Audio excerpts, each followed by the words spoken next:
দর্শক, আমি এই মুহূর্তে দাঁড়িয়ে আছি সুনামগঞ্জ সদর হাসপাতাল প্রাঙ্গণে। আসলে একটি বিষয় জেনে খুবই নিজের কাছে খারাপ লেগেছে।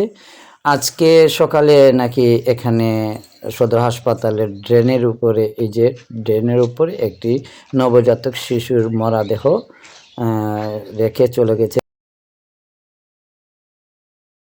ওর পাষণ্ড পিতামাতা স্বজনরা।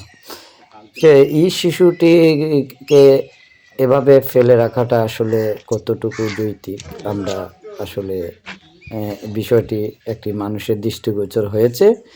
আমরা চাইব এটি সুষ্ঠু তদন্ত এবং সুষ্ঠু তদন্ত করে এই পাষণ্ড পিতামাতাকে যেন আইনের আওতায় আনা হয়। আর সেই বিষয়টা জানার জন্য আজকে আপনাদের আমি এখানকার কিছু স্থানীয়দের সাথে যারা দেখেছেন বিষয়টি তাদের সঙ্গে কথা বলবো। তো চলুন দেখা যাক। আসলে এইরকম কর্মকাণ্ড এর আগেও অতীতেও কয়েকটি ঘটেছিল। তো আমরা আসলে এটাই চাই এবং অন্যরা চায় যে এরকম যারা এই কর্মকাণ্ড করে তাদেরকে সিসি ক্যামেরা ফুটেজ চেক করে আইনের আওতায় আনা হওয়ার দাবি অনেকের। তো আমরা একটু জানার চেষ্টা করি এখানকার কয়েকজন সাথে যারা এই ঘটনাটা দেখেছেন তাদের সাথে কথা বলি। আমরা এখানে সকালে মুখ ধরাম আত্মীয়রা দিকে মোরগের এখানে মানে কুত্তা কুতরায় গেগো করে গিয়া দেখি বাচ্চা একটা ফালাইল, তো বাচ্চারে কুত্তা কামড়াইয়া একবারে পেটে বরবা করে লিছে।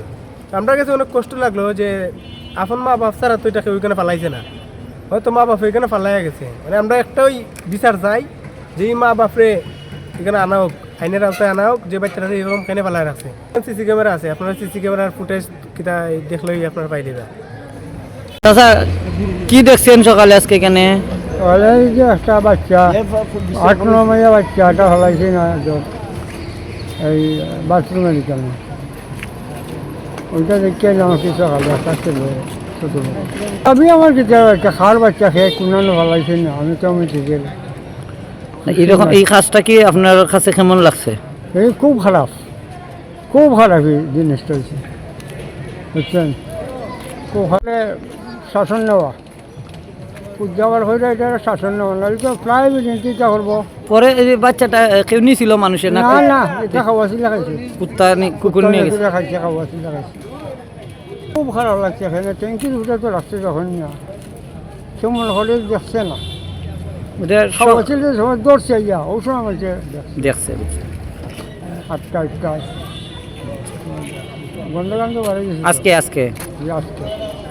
তো দর্শক, আসলে আমরা যতটুকু জেনেছি এবং আপনাদেরকে দেখানোর চেষ্টা করছি। এখন কর্তৃপক্ষ আসলে এটার কি ব্যবস্থা নেবেন সেই অপেক্ষায় আমাদের সঙ্গে থাকুন পরবর্তী পর্বে। ধন্যবাদ। KM শহীদুল, সুনামগঞ্জ।